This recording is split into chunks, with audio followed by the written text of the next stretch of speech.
Alright, so that of course was War Games. Interesting show it was. Of course, first video back. Let me turn down this light a little bit. It's a little bit too bright for my liking a little bit. But of course, interesting show. First video, of course, in a while since really my prediction video.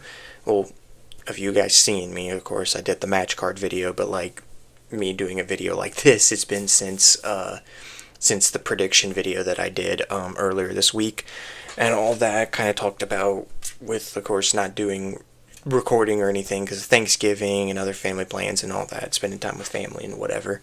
But of course, said I was going to have this review video and interesting war game show. Of course, we're going to be going over each match, sort of the moments and all this other stuff. So that, of course, we'll be talking about in today's review. Before we get into the review, if you guys are new to the channel, welcome, of course, to the BrewCrew channel. I do wrestling content like this, also do football content as well. And so yeah, so if you guys are new to the channel or haven't yet here on the channel, hit the subscribe button, hit notification about future upcoming videos here on the BrewCrew channel. Let's go ahead and get right into our review. If you hear noise, I do want to say actually first, if you do hear noise in the background, it's just my mom's doing stuff in the kitchen a little bit, so sorry in advance if you hear like background noise or whatever. But let's go ahead and get into, of course, kind of the matches that I did when I was doing the prediction video. The matches weren't in order when I did the predictions, so but the first match, of course, as I said before in my prediction video, was of course the women's War Games match, which of course consisted of Team Ripley, which was her, Rhea Ripley, Charlotte Flair, Alexa Bliss, Io Sky, and AJ Lee. I don't know why I almost forgot. And AJ Lee versus Team Becky Lynch, as probably would say Team Becky Lynch, featuring her, Becky Lynch, Nia Jax, Lash Legend, and of course the Kabuki Warriors, Asuka and Kairi Sane. It was an okay women's War Games match. I never really, I don't want to say enjoyed the women's War Games matches. It's just like the women's War Games matches always definitely have moments. I mean, you can always count on Io Sky's patented vintage off the top rope with the frickin' trash, not off the top rope, off the top of the cage with the trash can maneuver always gets a big moment from that. So I mean, that's always a great thing to see. The match overall was pretty okay, pretty good and all that. AJ Lee getting the submission hold on Becky Lynch, potentially continuing the stuff with that and possibly other things as well. That happened, of course, in this women's War Games match. So interested to see what happens after, especially on Raw, as we continue on to see what happens after, especially for the rest of the year, going into, of course, 2026. But again, it was an okay match. I'm not really gonna give it a grade or anything because I don't really do that or anything. So it was an okay match, not that bad or anything. I mean, I don't say a big fan of the women's War Games matches sometimes, because sometimes they're slow and then sometimes they get to the big moments and then the ending is but it's just always like that slow beginning that kind of loses me a little bit, especially in the women's War Games matches. But anyway, it was a pretty good, okay women's War Games match. So, but of course my prediction was correct. The babyface Team Ripley, got the win. The next match, shockingly, was not the Women's World Championship match. It was actually the Intercontinental Championship match between John Cena and Dominic Mysterio. And this match actually kind of exceeded my expectations of how this match actually went. It was actually a really good match. There was, of course, a little scare. Of course, Dominic Mysterio doing his being, of course, living up to his motto as Dirty Dominic Mysterio. We thought, of course, he injured his shoulder when we thought it was like some sort of botch or mistake move when he was trying to do a Hurricane Rana off the little ramp outside the ring, and he landed kind of awkwardly on his shoulder, but then with the help of Raquel Rodriguez and Roxanne Perez attacking John Cena, potentially that could have been the moment, but the referee was like, didn't even count because the referee was confused and just So but the match continued, and the match still went pretty good on a little bit back and forth. There was moments that I did think John Cena was going to win, but then of course the big return, and the only sort of shockingly, spoiler alert, big return of this whole show was, of course, Liv Morgan returning. I had a feeling she could possibly return because Roxanne Perez was in the corner of Dominic Mysterio, but of course she came back. Raquel and Roxanne were already like gone into the locker room because they were like disqualified, taken out by the ref. Liv came out, and first, in my mind, I thought she was like turning on Dom, and probably everybody else did. She apparently slaps Dom, and it looks like maybe John Cena could win. She awkwardly and weirdly hugs John Cena, which now, if you've seen the like fan photo of it of John Cena's face with a thumbs up, I'll probably try to find it and put it on the screen for you guys to see. It cracked me up when I first saw it. And then she did like sort of the John Cena thing of what he did earlier this year with Cody and The Rock. She did like a weird face, like a serious face, like being like, oh no, she's actually helping Dom. And then she low blows John Cena. Dom hits the 619 frog splash. Liv brings the ref back in. Mostly just a reunitement, and of course just the way how Dominic Mysterio is, of course, now with winning the matches. And of course I did say Dominic Mysterio was going to win because I feel like it was the right way for him to win and win back the Intercontinental title. Of course, you already know there's going to be the fans out there because of how short the Intercontinental title reign was for Cena, being like, why did he even win the championship in the first place? Be like, because it's the last run, he's never won the championship before, so I mean, it's not that big of a deal. Dominic's now a 2-time Intercontinental champion and beat John Cena in his final year, so I mean, it's still big either way, especially for him. And now that doesn't make his actual final match for the Intercontinental title at Saturday Night's Main Event. So all in all, it was a pretty good match, solid match in my opinion. Definitely kind of exceeded my expectations that I had for the match, really. But it was a good match, and of course my prediction was right with Dominic winning and becoming the new champion yet again. And so yeah, and then of course we have one more date left in this farewell tour for John Cena, which will be Saturday Night's Main Event. But we'll go ahead and get into the next match though. Next match, of course, would be the Women's World Championship match, Stephanie Fekir versus Nikki Bella, the Hall of Famer. And this match, I don't know, I didn't really pay attention to this match a lot, if I'm going to be completely honest with you. But there was some interesting and pretty good spots either way, and of course Stephanie Fekir came out on top with the win, retaining the championship, as I kind of said that she would in my prediction video. But it was just like, I don't know, I don't know. I don't know if I was trying to expect more, or if this is kind of was what I was expecting. I mean, it's not hating on either of the superstars or hating on the match.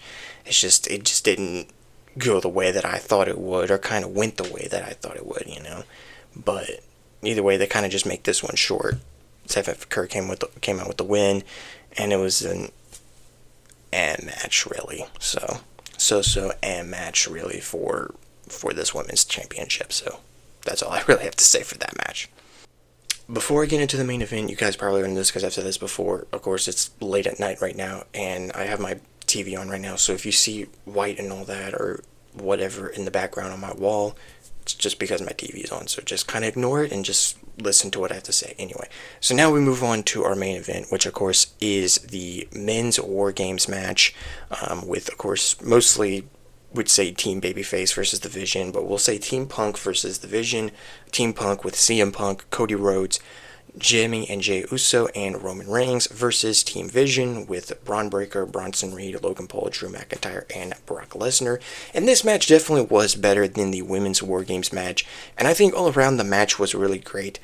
I said this like after the match. The ending was sort of underwhelming. But it was a shocking ending. But there were some great moments in this match with everybody coming out, and of course seeing the moment between Brock Lesnar and Roman Reigns, one of my favorite rivalries in that I've watched when watching wrestling for the longest time. I know people are kind of up and down about it, but still, it's it's still a memorable rivalry to probably to some fans, especially to me. It's sort of a memorable rivalry between the two. And to see them in this War Games match, and it kind of went how we thought it would go, especially when Roman and Brock came in. But before they came in, everything else was pretty good and all that. Everybody did really good, really well, and all that in the match. But then, of course, the ending of the match, we see this guy, this hooded figure guy with a mask. We don't know who it is. And it's Braun Breaker and CM Punk. They're face to face. They're on their, like, they're just like looking at each other, looking at this hooded guy, and he hits a super kick on CM Punk and then hits a stomp, which is Seth Rollins' finisher. Doesn't take off the mask, doesn't take off the hoodie, looks at Braun Breaker and gets out of the cage. And Breaker hits his spear finisher, and that was it. And it was just like, I don't know if it was just because the crowd was in shock as well, or if it was just like how the ending actually went.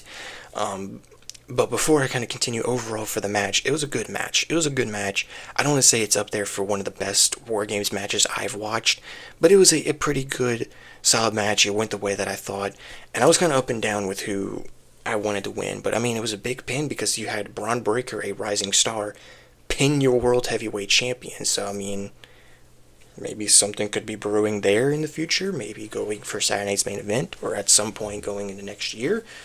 I guess we'll just have to see. We'll just have to see. I know there's also the thing with Logan Paul, so I mean, again, we'll just have to see. And now, of course, with this hooded figure stuff, it's like, who is this guy? Was this actually Seth Rollins and him playing a hoax again with now his shoulder? Because he's technically injured with a shoulder, and he had surgery on it.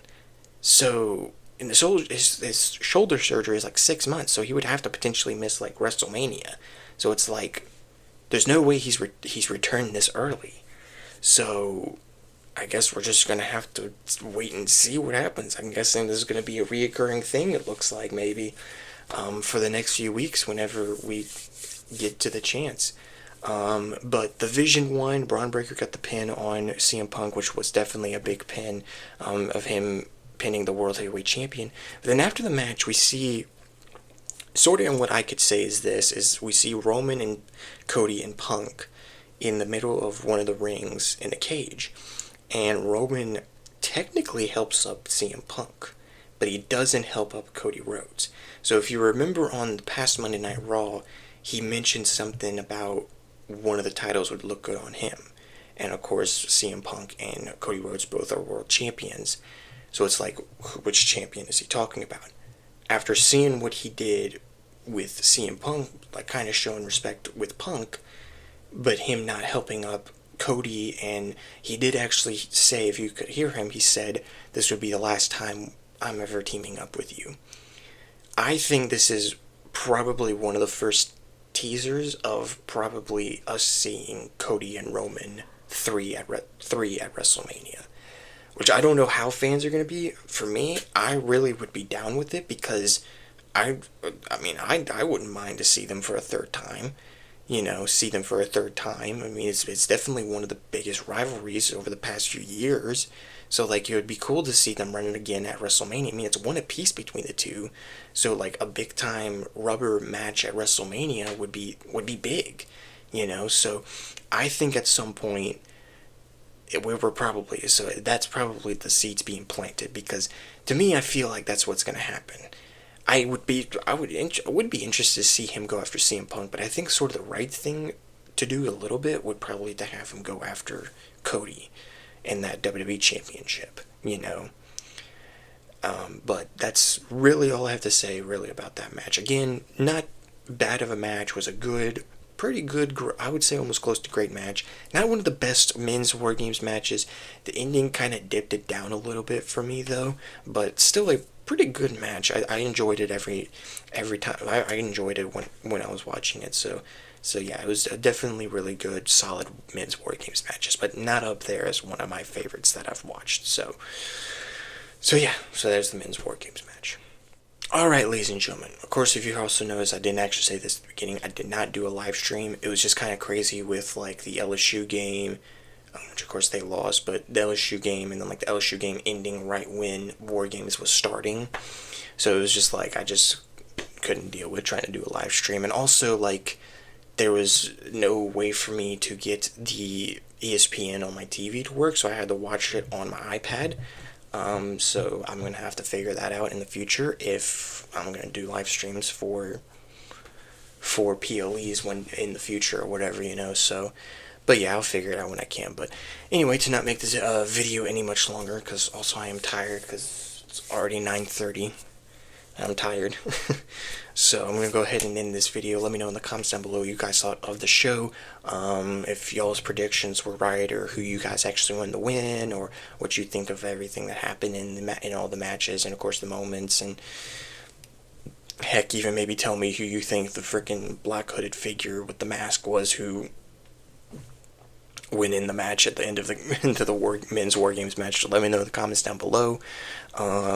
And so yeah, so I'll definitely be back with my videos and all that, really, as I just want to go ahead and say that. But anyway, again, like I said before, not to make it any much longer, let me know all that stuff in the comments down below. Like I said before, if you guys made it all the way to this part of the video, thank you guys so much for watching. If you guys enjoyed this video, hit that like button. As always, hit the subscribe button, and also hit the notification bell for future upcoming videos here on the channel.